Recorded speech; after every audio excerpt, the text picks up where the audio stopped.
we had a really good night in our Airbnb, and we want to tell you how we planned for this trip, do's and don'ts, and what we would do differently next time.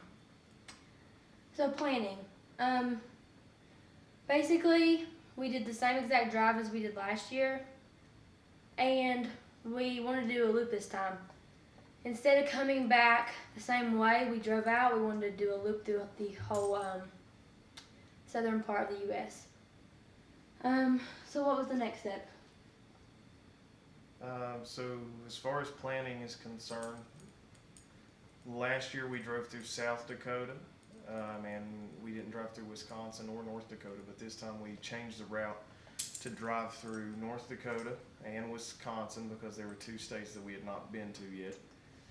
Also, we wanted to see Theodore Roosevelt Park in North Dakota. But the way that we usually plan it is or at least I get on Google Maps, and I look and see where each highway goes, and relative to which national parks are on the way or are in the area, and I try to make a convenient trip with multiple stops where there will be parks or whatever close by, basically just using Google Maps.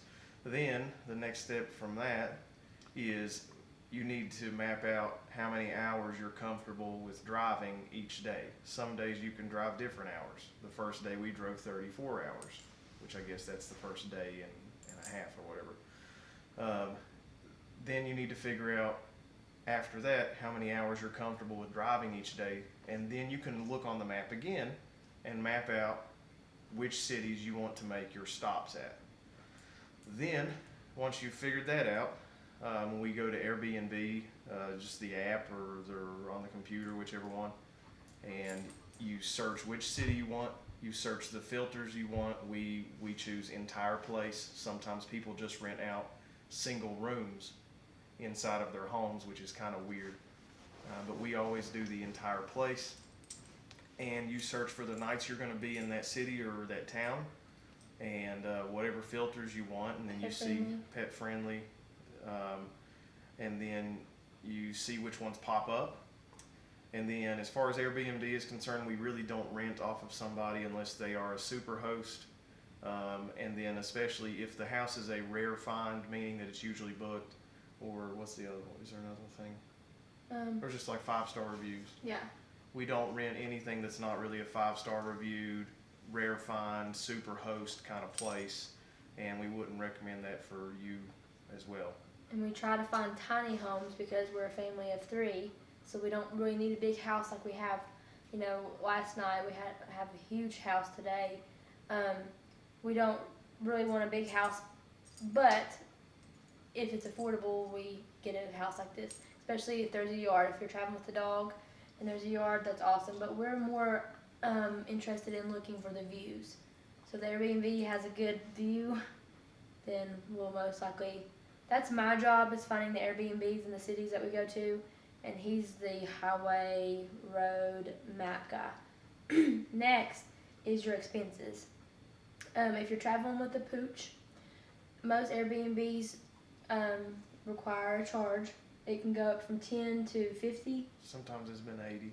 Yeah. Ridiculous. But it's cheaper than hotels. Hotels are a little bit more expensive with their I don't really remember what it was pet last year. prices.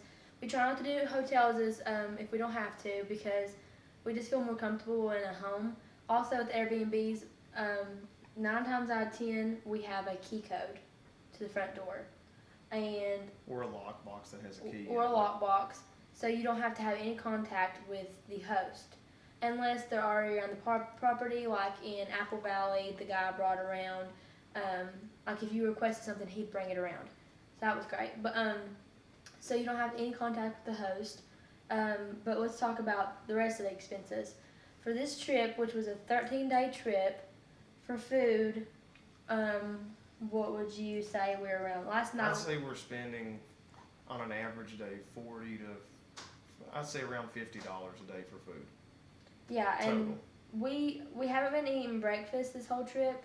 We've just been eating, sometimes not even lunch. Sometimes we'll just get chips at a gas station, and relatively, bigger dinner from a fast food restaurant. Last night we ate at the Big Texan, which was about $70. We ate at the Big Texan. We got 4 filet mignons because they only sell them in 2s. But we got 4 filet mignons and some mozzarella sticks, and that was $75. So with the 4 sides as well. yeah, with sides. So that was the most expensive meal It that was we've pretty cheap had, actually. and that's actually only the second time we've actually ate a good meal on this trip. The other one was Cowboys in Montana, like right outside Yellowstone. So about $40-50 a day for 2 people. What would you say in gas? Because our car is super fuel efficient. The gas is going to be the most dependent factor, the most variable factor, I guess I should say, because if you have a car like ours, we can fill it up for $25 and it'll go for 550 miles. If you have a bigger vehicle or you have a camper, I mean, your gas will go up a lot. But I would say that we're not using more than, I've not put more than $30 or $40 a day in my gas tank ever. Not even. I might have put $40 or $50 in when we did the 34-hour drive, maybe. But this car has been amazing on gas. And we rented this car. Tolls will make your costs go up very mildly. We've probably paid what? In Chicago, we paid like maybe $10. $10 or $15 in tolls, and I don't remember any other tolls. But if you choose to go to parks, your park fees are going to make your costs go up. But if you go to more than 2 parks, you might as well buy the what's it called? It's the annual park pass, and basically we bought ours in June of 2020, and our pass is good until June of 2021. So that means we can go to any single national park for free. Basically, we paid $80 for the pass, and we calculated it. We're going to 12 parks, and the parks are usually $30, $35 a piece. So we've already made our money back completely. So basically the rest of the parks we're seeing are free.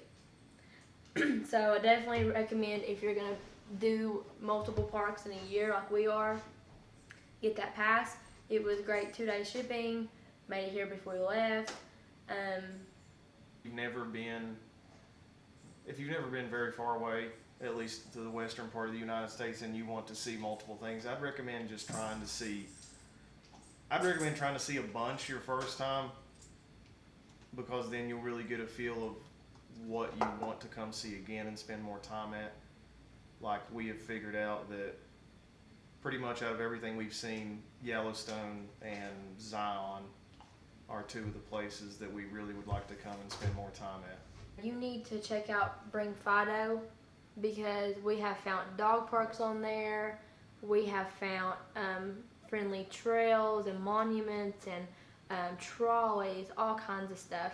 And that depends on city, But if you're going to bring your dog 34 hours from home, I suggest doing your research first, because you don't want to come out here and then be disappointed because you can't take your dog in a national park. And the reasons, like for Yellowstone, I completely understand. And it's sad because it's our favorite, but I completely understand. Yellowstone has grizzlies, black bears, elk, wolf packs, several wolf packs, coyotes, buffalo, all dangerous creatures. And actually, a dog got lost in Yellowstone a couple years ago, and she was missing for months. And that book's called Bring Home Jade. I highly suggest you read it. I love it, but it scared me because the owners got in a wreck and their dog escaped because she was so fearful. But they did find the dog. Thankfully, she survived. I don't know how, but she did survive. So I understand why national parks don't allow dogs, but national parks that don't have any animals, like Petrified Forest is dog friendly though. I think they should allow dogs, other places like that. But you need to do your research, because if you come all the way out here and you can't take your dog anywhere, you're going to be highly disappointed, and you're not going to be able to see anything you want to see, that you wanted to see, but you weren't prepared. So do your research. Bring Fido is a great resource. Go to any of the national park websites. Now, here's another important thing. All national parks have different rules, pricing, and accessibility, and rules for pets. That's the biggest thing. So if you go to their website, you need to go to the basic information, go down to pets. They will tell you where the pets are allowed, where they're not allowed. All of them are different. Please keep that in mind. And you need to check the morning or the night before you choose to go to a park. You need to get on their website, and everything is up to date, and check their road situations. We had a situation with Grand Canyon to where we didn't check the road situation the night before. And there are 2 roads that go to the south of the Grand Canyon. The one that we chose to go on was closed for whatever reason, and it basically caused us to do about a 4-hour extra detour to get to the other side of the Grand Canyon. We didn't realize that it was closed until we got up to the gate. So now we're going to talk about what we will do differently next year. My first thing is, here, come up here. My first thing is that I'm going to look to do more stuff like Red Rock Canyon, where Evie could go to all the trails. So that's my thing. I'm going to look for more Evie-friendly stuff to do. And what about you, Benji? I agree with that, and I can't really think of anything else that I would really do different. Besides, we both talked, and it's been kind of hard driving so much every day. So I think that we would spend, if we really enjoyed a place and it had a lot of stuff for us to do, we would spend more than one night there. For example, Yellowstone.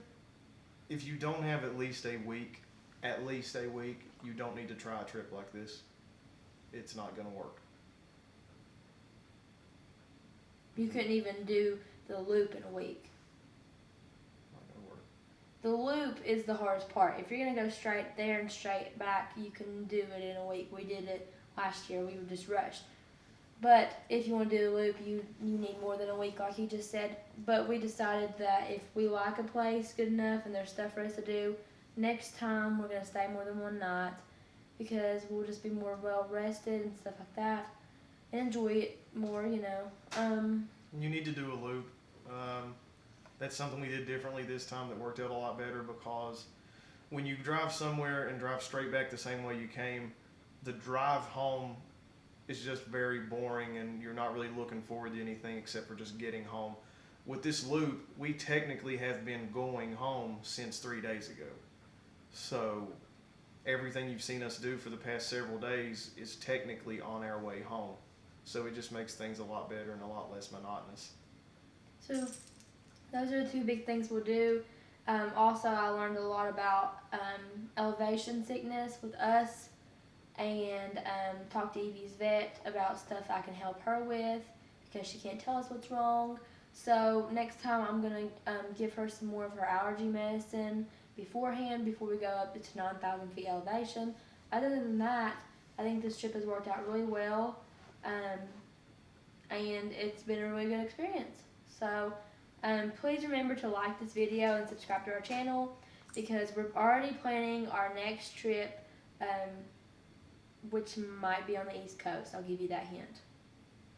So if you'd like to see some East Coast adventures, don't forget to like this video and subscribe.